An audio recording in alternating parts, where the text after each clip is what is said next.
Well, hello again.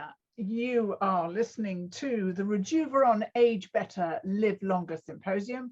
We've had two absolutely terrific sessions so far, and this is going to be yet another wonderful session. And it's on cutting edge science to control aging. So what's going on at the moment? And it's really very exciting indeed. So let me introduce the first of our speakers for this session. Alexandra Stolzing. Professor Stolzing has dedicated her scientific career to the understanding and development of rejuvenation biology. She worked at the Croto Research Institute as group leader and as deputy head of department at the Fraunhofer Institute for Cell Therapy and Immunology. She's currently professor for Biogerontological engineering, a difficult thing to say. Sorry, a cup of tea arriving here. You know how we Brits can't work on without tea. At Loughborough. In addition, she's worked for VP for research and in startup companies in the rejuvenation biology sector. So her research in aging spans areas including regenerative medicine, cell and gene therapy development, and neurodegenerative disease. Alexandra, you're very welcome. Hello. Hello, Vivian, and thank you for the introduction. Yeah, let me give you a little bit of an insight into what is currently going on and how my current organization is tackling the problem of coming up with more such nice interventions for aging.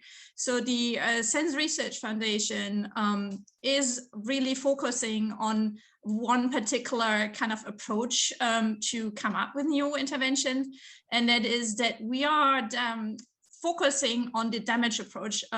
So we do consider the aging as a very complex process that is happening.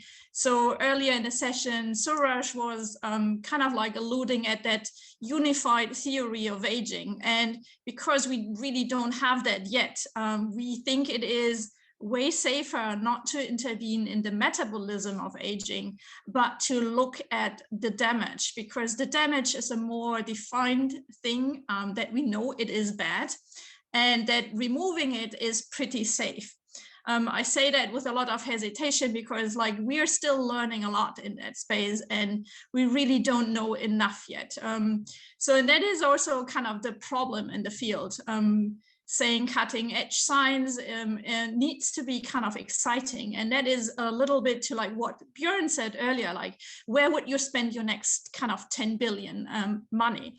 And I really like when he said bottom up science and blue sky research, because one of the problems in the field is really that your science has to be, if you're in academia, it has to be exciting, it has to generate a lot of publication because you have to keep getting money. And so the benefit of being in a private non-for-profit foundation as the SENS Research Foundation is really that we can take a different approach. We don't need to publish. We don't have that pressure.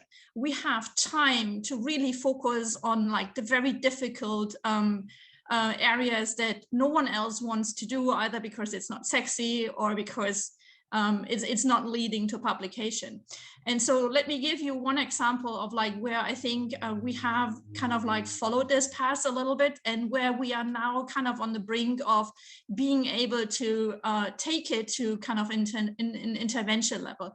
So SENS Research Foundation has since very long focused on an area, the mitochondria, where damage accumulates. And yes, out there are a lot of companies currently that are very much going after the mitochondria as in the intervention target. There is people looking at mitoautophagy, there's mitochondrial replacement. It's all very exciting. And I'm really, really happy that people have been spending more time and effort to kind of unravel the science around the mitochondria. But we had a slightly different idea. We had the idea to have backup copies of the genome that is producing proteins that are necessary for the mitochondrial function, and to bring these backup copies into the nuclear genome. That's pretty complex thing. You have to move genes into like a new environment. Also, the mitochondrial language and the nuclear language are actually not the same. So we had to do some translation there. And then what we finally did, that we expressed a backup copy just of one single gene, ATP8, in a mouse model. So it's the first transgenic mouse model that has a backup copy of a gene that produces a protein that is used in the mitochondria. And I can say it is safe. The protein is produced. The mice didn't have any kind of like problems. There were no effects that were negative. And what I want to say is that it took us 8 years to get to that point. And there were only like 2 publications on the way. And having the ability to really drive the very, very complex, very difficult research projects forward to the point that they now can be taken into like a company, and like people can think about intervention, that is really kind of necessary. So this is kind of one, I think, of the exciting things that is happening. If we kind of have a brief overview of like what other types of interventions are out there. So there's like the small drug therapy areas. There are kind of senolytics. Thomas hopefully will give us like an overview of it. So they kind of like are more on the translational brink, and they are more successful. But I think that there are areas like the extracellular matrix, intercellular protein aggregates that have been very much neglected, and where more research would be needed. And I leave it at this to just show you some glimpses of like where research is still needed and where translation is already happening and how this comes together. Alexandra, thank you so much. I mean, that's such an interesting area, but it actually does go back to our previous discussion about the importance of blue sky research in this area, and that it has to be funded with deep pockets and perhaps no commercial outcome in mind. Let me move on now to Thomas Zigniki. I hope I pronounced that right, Tom. Zglinicki. So hopeless. So sorry. Now, Thomas is a founding member of the basic biology research at Newcastle University, and Newcastle University, very celebrated in the UK for its aging research. His research interest is in understanding the cellular and molecular signaling pathways connecting DNA damage responses with mitochondrial function and metabolism. There's mitochondria again, thus causing and maintaining cell senescence, and how these contribute to mammalian aging. He was the first to discover oxidative stress and the resulting DNA damage as a major cause of telomere shortening, and to propose telomere length as a biomarker of aging in humans.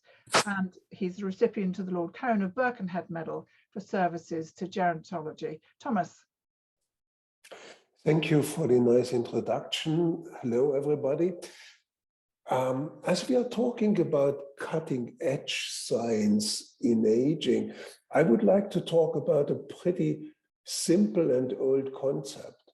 And that is essentially, well, our bodies age, our minds age, our tissues age. So there must be cells that age.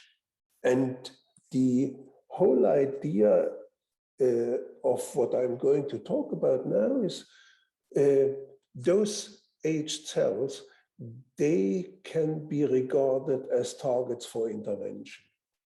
So we know that there is specific ways of cellular aging. We know that for more than 55 years now.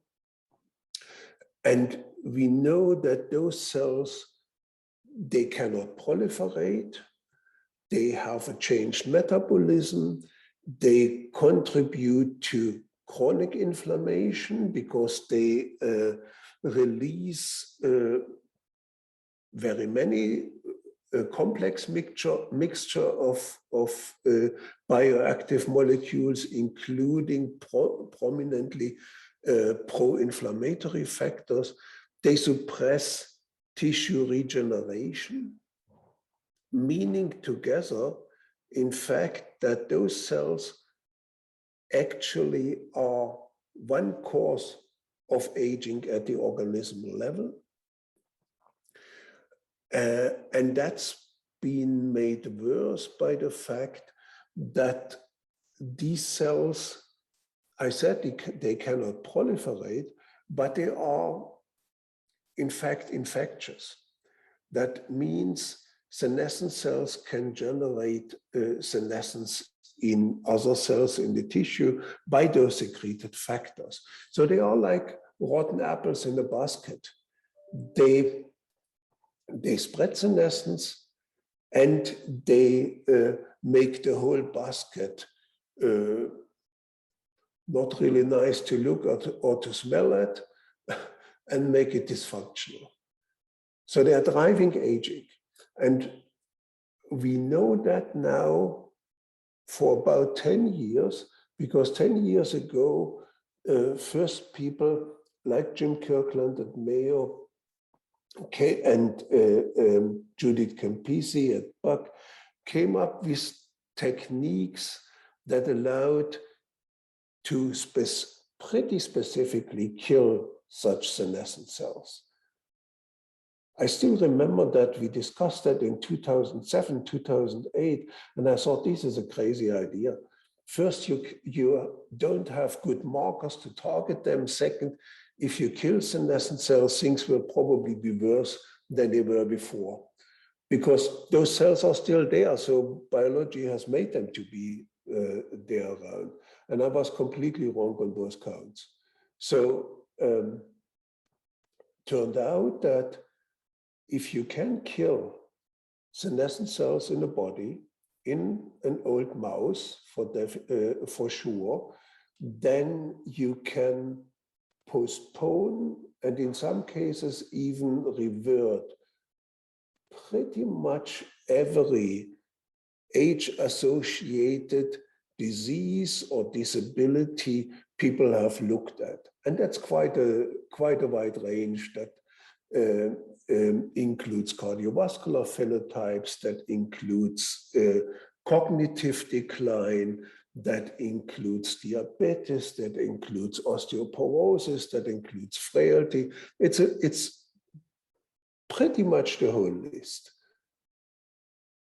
And importantly also, people, again, very much spearheaded by Mayo Clinic, have found not only genetic or pharmacogenetic interventions to target those cells, but also pharmacologic interventions.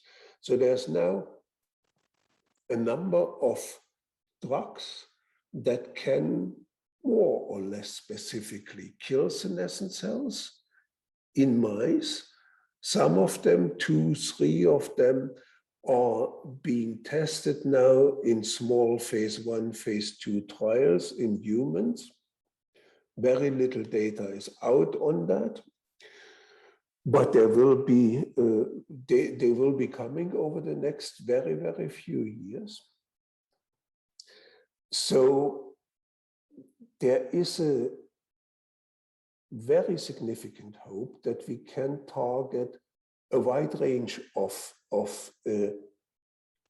age-associated conditions with this approach. In addition, you don't have to kill these senescent cells. You can also block these secreted signals.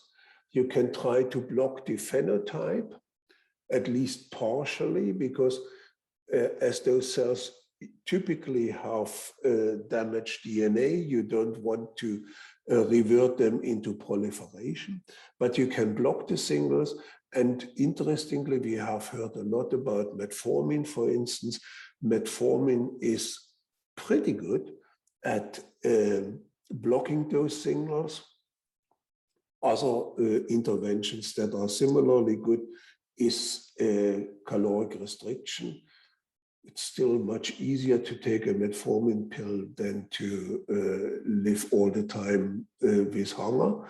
But so that's probably a significant part of why metformin works so well. And there's another aspect to these interventions, which I think is important to mention from the outset, and that is what I like to call social gerontology. So originally, social gerontology was looking at the social conditions of old people.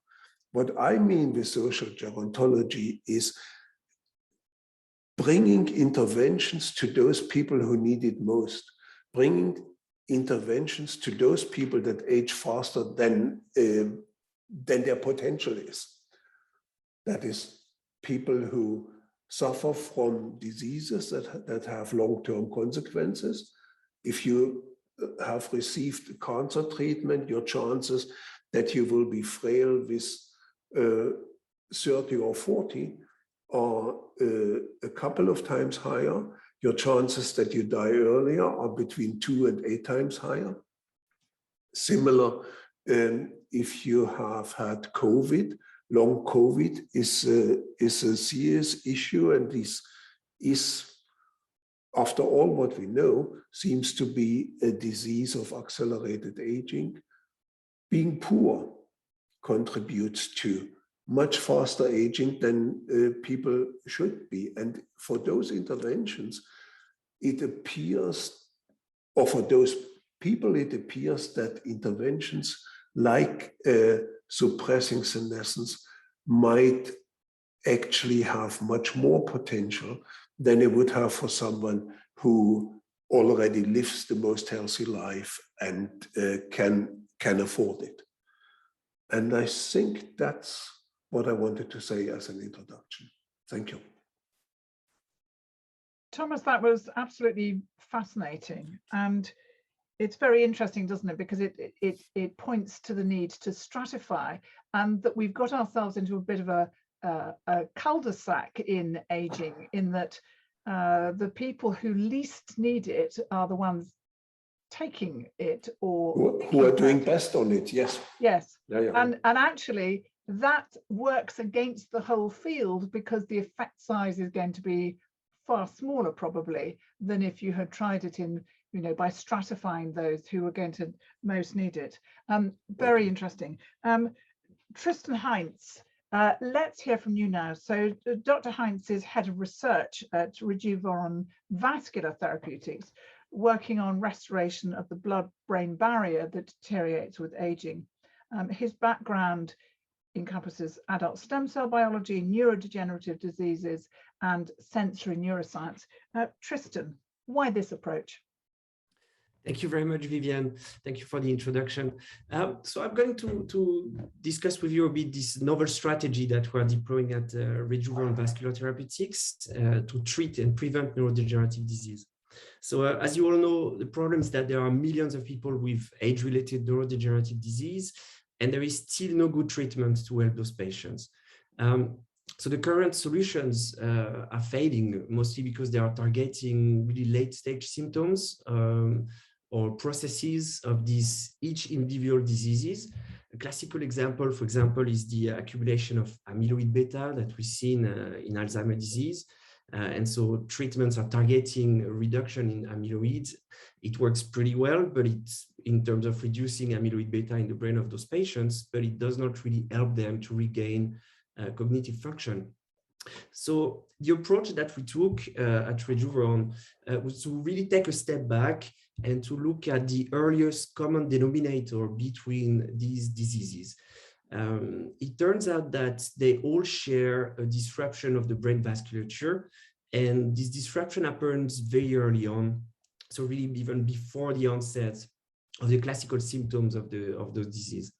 So the important thing to understand with the brain vasculature is that not only it protects your brain from all sorts of product wastes or inflammatory molecules that circulates in the blood, but it also allows the clearance of the waste that your brain is itself producing. So therefore, by rejuvenating the vasculature in the brain, we can reduce the entry of toxic waste from the body but also remove the waste that is already in the brain.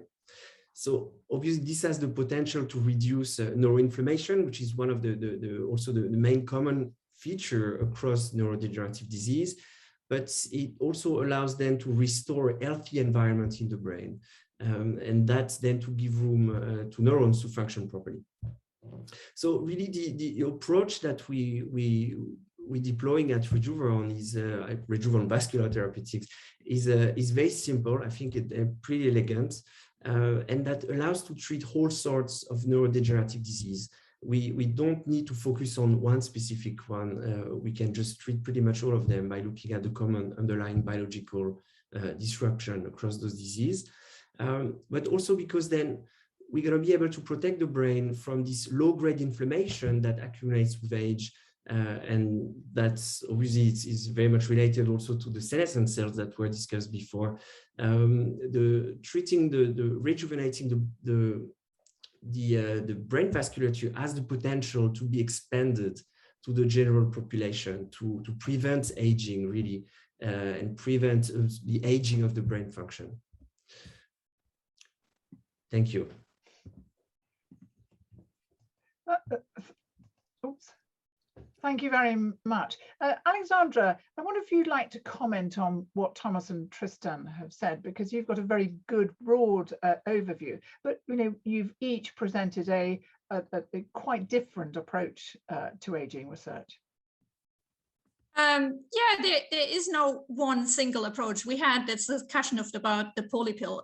So the senescent cells are, I think, pretty central, and they have, if you remove them and you avoid toxicity and side effects, they have a pretty big effect. But combining, for example, Tristan's rejuvenation of the vasculature and removal of senescent cells together, we would consider maybe even better. So there isn't really one approach that is better than the other one. And I think at SENS Research Foundation, we really like the approach that is kind of very broad. Like we ourselves have like 7 categories, and we would always encourage people to go after all of these different targets, and then also think about the best way of combining them. So I think the senolytics are simply kind of hot currently because they are already in clinical trials. There are different approaches that we can apply that maybe make them better. So there was recently just a publication coming out that takes a senolytic compound and combines it with a kind of information to deliver it very specifically to senescent cells using like a senescent cell surface marker. So there is still kind of a lot of room, even with this current senolytic already in clinic, to make them even better. So I think we are not there yet that the senolytics are at the pinnacle of kind of like perfect kind of intervention. And kind of like thinking of like what is the best approach is maybe diverting attention too much. We shouldn't think about what's the best one. Eventually that will be tested, and we see it like once we are kind of looking at like population studies. There might be interventions that are better for one type of aging groups, because people also discuss like that there are age types, subtypes. Some people are aging quicker in the brain, other people are aging quicker in the liver, and one or the other might benefit more from like one type of intervention. So we really encourage like a broad spectrum of interventions. So stratification does seem to be important. Thomas, though, you did mention that and here's an issue, do we know why there's this accumulation of senescent cells? Is there a biological purpose for that accumulation? And if you remove the senescent cells, are you going to, get proliferation and start a kind of chain reaction to perhaps tumor development or something like that? So we have seen that there is a number of biological processes where senescent cells are needed.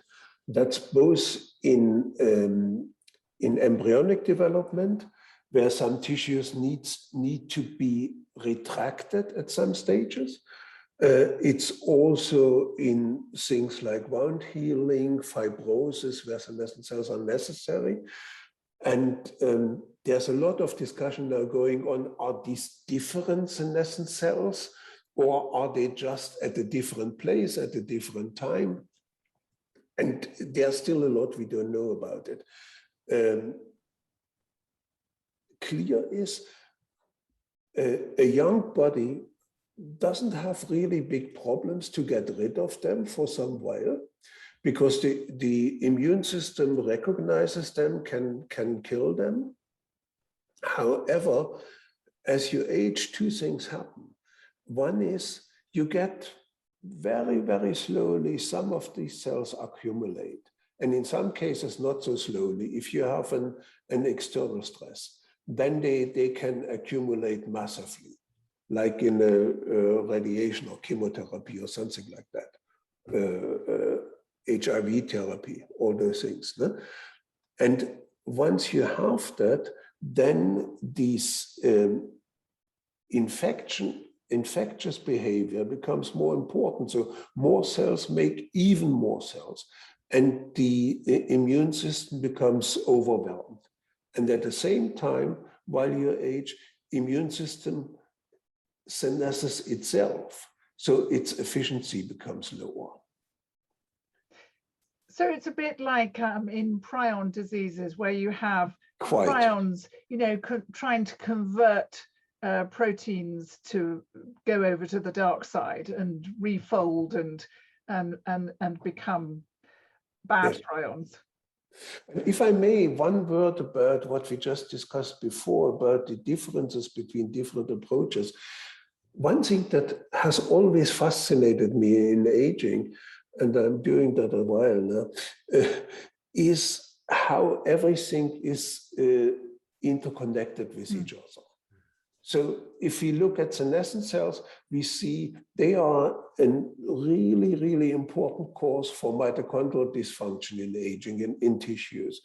If we look at metformin, we see it's a senostatic, it's blood sugar decreasing, it impacts on AMPK pathways and all that.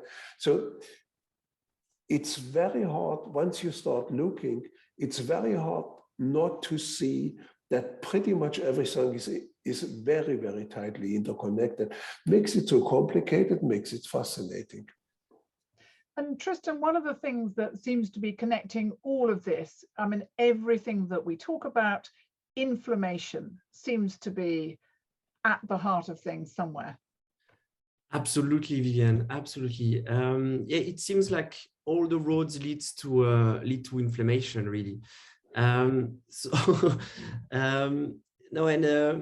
It really seems that this low-grade increase in inflammation that we see through all the different hallmark of aging is really this thing that your whole body is subjected to on the long term, and just creates more and more problem, if not actually triggering the switch between being old and healthy to being old and frail, really. So that's really something I'm looking closely at, anything that's inflammation related at the moment.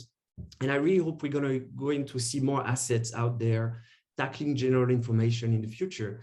But for us, at looking at the aging of the vasculature, it is very clear that inflammation is one of the triggers that leads to this aging of the vasculature. But as soon as this vasculature is becoming damaged, it just creates an enhancement of the neuroinflammation we see in the brain that really leads to lots and lots of problems.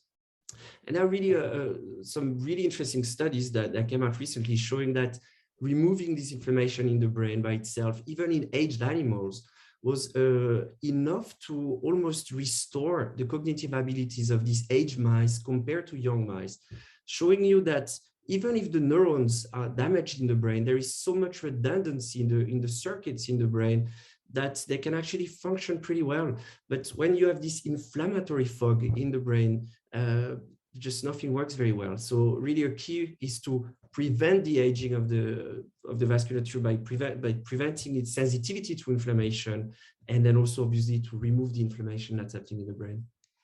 Now, the audience that are listening, we've still got a very substantial audience listening to this session. So if you've got any questions, do please put them in the chat or in the Q&A, because we'd love to take them. And And I'm wondering also what you have seen recently that's interested you and thought, that's a new departure. I've not seen that before. Alexandra, anything that you've come across recently which you think is an interesting new approach?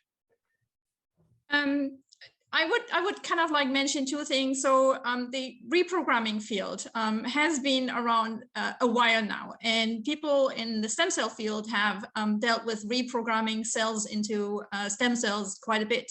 But for a very long time, people have not seen the maybe benefit or a way of using reprogramming to also rejuvenate cells. And I do like that field very much. And there is now a lot of activity to think about ways of how one can use the kind of like very extreme reprogramming from like a somatic cell to like a stem cell, and just applying it enough so that an old cells now becomes like a young cell. So I think that is kind of a very kind of exciting field. And another field that maybe is becoming very exciting, and that is a very kind of engineering field, is the parabiosis research and the plasma dilution field. So just explaining the parabiosis field. Oh, yeah. So and in fact, somebody's just asked that very question. You know, what do you think about systematic rejuvenation via blood dilution? So the parabiosis field initially kind of, they hooked up two vascular system of two animals, one young, one old, and saw kind of like benefits in the old animal, and also saw that it was driving aging in the young animal. And they took this understanding and basically applied it now to like kind of make it more useful, because like hooking ourselves up to a younger partner is a bit difficult. So they came up with solutions of like and actually, Alexandra, don't you just feel that, you know, that there might be some benefits if you're an elderly mouse that's being dragged round by a younger mouse to the equivalent of mouse nightclubs every night, you know, and out on long hikes, you know, just that is going to have an effect. In humans, sorry, I'm digressing and then being a bit trivial, but you see my point. Well, there is some aspects that also in humans, and people have studied like what the effect of the age of your partner is on your health and your aging. But unfortunately, what I saw is that it's usually benefiting the male, but not so much the female. And that might be because females already live longer, and maybe we are already very much optimized. But going back to the mouse, yes. So the parabiosis idea has now been taking the next step, where like they are applying either blood factors that they have identified, or they do blood dilutions, or take a fraction of a young blood and apply it to old them. So all of these are kind of very also engineering driven.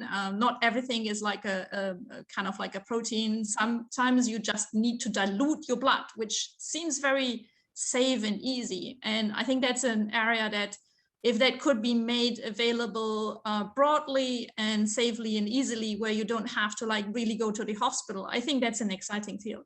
Yeah. Because Thomas, oh, sorry, Tristan. Sorry, if I can add something, thank you. Yeah, on top of that, what's really, parabiosis experiments are very useful for us biologists, because now we have the list pretty much of genes that are up and down regulated in aged mice after being rejuvenated by young blood. And us actually it's one of the cornerstones of the development of our company, where we use these databases that were created by Lee Rubin at Harvard, one of our co-founder. And so we use these databases to drive our drug discovery development. So it's very, very useful tool for everyone in I mean, these are fascinating discovery tools, but as somebody's pointed out here, the societal acceptance of some of the more advanced therapies, whether it's gene editing, whether it's other cellular approaches, that may prove to be more of a research tool than a practical treatment. Thomas, what are your thoughts on that? No, I would say it's a step. because of course, seriously, it's the idea of hooking the blood system up to somebody else is not at all appealing, and is in a societal context, of course, unrealistic. And but it can be, and as Tristan said, it has delivered a lot of information, and in that way it can lead to interventions that can make it in the clinic. Same thing, you can genetically engineer a mouse in order to test a hypothesis, or to make an intervention. But when you want to translate it, you have to find a drug that does a similar thing. It usually doesn't do exactly the same thing. As we have seen in cell senescence, the targets are completely different when you go from genetic to pharmacologic, but it enables us to make an approach in a way that is then in the end acceptable. So I don't think we need to think about translating these type of interventions as they are at the moment. Indeed, but again, the knowledge that you might gain in terms of, but the knowledge will be translated. The knowledge is hugely important. Alexandra, I'm going to take you back, because the last time in our recent history that there was a huge interest in aging research was in the 1930s with Voronov and the monkey glands and all sorts of, there was a huge interest. I mean, it was partly, of course, because that was the birth of hormone research, and endocrinology was this huge new and exciting field. Where are we on hormones and hormonal approaches? Oh, difficult field. So I have to admit that I'm not really an expert, and I have only seen that it is also very horrible and complicated field. And I actually kind of face myself the question, should I take a hormone replacement? I'm in that age now that one kind of thinks about it. And it has not really advanced very much in the recent years. So I don't see exciting new research in that area. So it might be because it's too difficult, or maybe it is not, again, like it's not sexy enough, like from an academic standpoint, it's not kind of generating the publications that you need. But maybe some of the other panelists have seen something exciting, but for me, this field is under-researched. Thomas, what do you think about that, and also about the field of immunotherapy? Because it seems that where we are at the moment is the golden age of immunotherapy. I mean, suddenly, although of course none of us understand it, because immunologists always speak in a language which is utterly opaque, filled with acronyms. That's only because they only tend to use flow cytometers to look at anything they want to learn. Well, I'm not an immunologist, but yes, I agree with you, Vivian. In the field of oncology, immune therapy has been extremely successful, at least in the preclinical area. It seems to be very, very interesting in the clinical area. And I would think, well, could you mention before that aging has always learned especially from oncology. We've always been 10 or 20 years back behind those guys, maybe because it's more of them than of us. So I think there's a lot to learn for us here as well. And especially I think if we can, and that brings me back to the topic of combination of different interventions. And immunology and immunological targeting, of course, is conceptually a very simple one to bring into combination with other interventions. Now, interesting, one of the audience has asked specifically, how does a young animal dispose of the rotten apples in the basket in a way that doesn't occur in older animals? And how can you restore this endogenous maintenance? Well, I think you suggested before that actually it was the immune system that cleared up, as it were. And maybe, you know, the point about immunotherapy and oncology treatments is that you're making cancer cells visible to the immune system. Maybe these senescent cells become less visible to the immune system, which, or as you say, the immune system is beginning to kind of wind down and become slightly knackered itself. Yeah, it's both. So to recognize senescent cells is tricky. It really is tricky because they are just normal cells in the first place. And they are genetically not different at all. They are epigenetically different, but not genetically. So it's, for the immune system, it's even harder to see a senescent cell than a cancer cell. And having said that, it's really fascinating that the immune system can do that. It recognizes senescent cells. And yes, I just see on the chat there is someone has dug out this pretty recent paper. So there are approaches that do that now. Exactly, last year in Nature. So it's possible. We are getting better at that. And those approaches, most of them use use P16 parts. There are probably other possibilities, and there might be more developed possibilities if one tries to combine a number of different antigenic targets for senescent cells. So I think we can engineer animals with immune systems that are better in recognizing senescent cells. Then we will want to do that in a way that makes it not a constant thing. So we want to make it inducible, because, as I said, in some situations, you get wounded, you need your senescent cells, and you don't need them to be taken too fast off.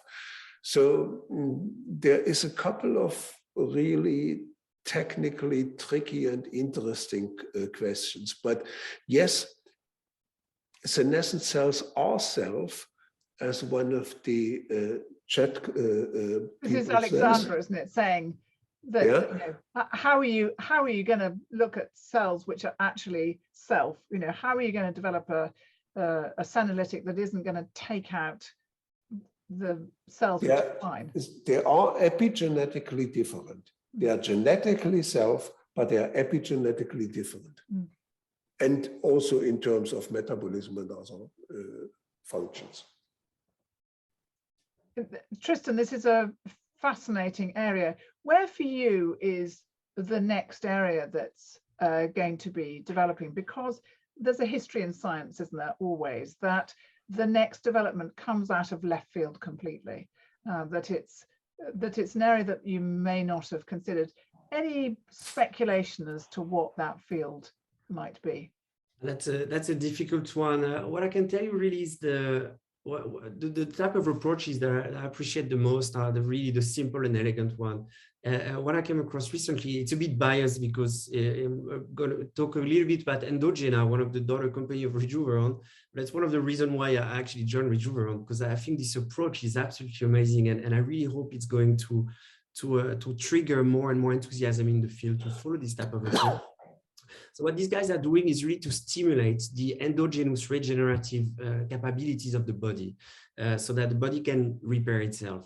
And so this is some type of stem cell reprogramming in a way, except that here you just use the pool of stem cells that your body has, but that is with aging actually not really doing much anymore, and reactivating them so that these cells can then restore function in your body.